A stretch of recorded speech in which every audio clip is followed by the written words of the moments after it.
Well, we don't need too much help, and we don't need any help, actually. In fact, we just put out a notice. I was watching over the last couple of weeks, and all of our NATO allies were very much in favor of what we did. They thought it was very important. We were just discussing it, actually.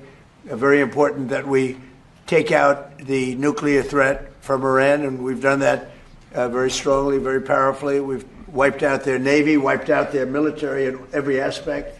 Their Air Force is now decimated. They have no Air Force, no Navy.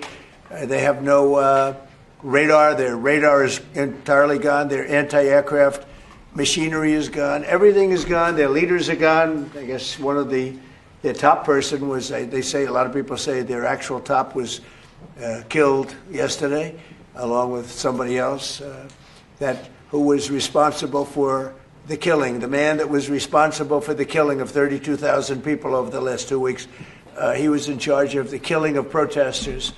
It's an evil group. I mean, they've killed much more than 32,000 people. And the man who was responsible for that was also killed yesterday.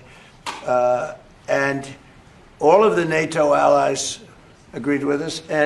But they don't want to, despite the fact that we help them so much, we have thousands of soldiers in different countries all over the world, and they don't want to help us, which is amazing. I mean, amazing.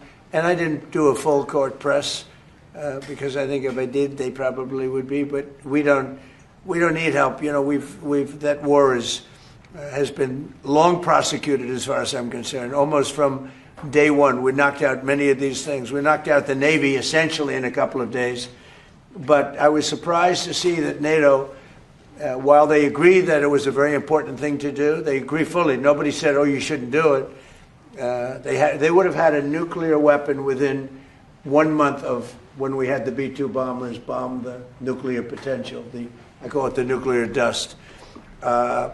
So I think NATO's making a very foolish mistake. And I've long said that, I wonder whether or not NATO would ever be there for us.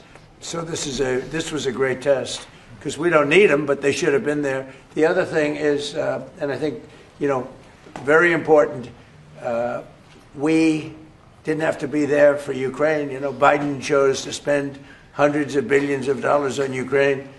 And I guess the head of Germany just made a statement that, they weren't involved and they have nothing to do with the war. But at the same time, they think we did a great thing by knocking them out. Nobody wants to have Iran, or anybody, but nobody wants to have Iran with a nuclear, because these people are crazy.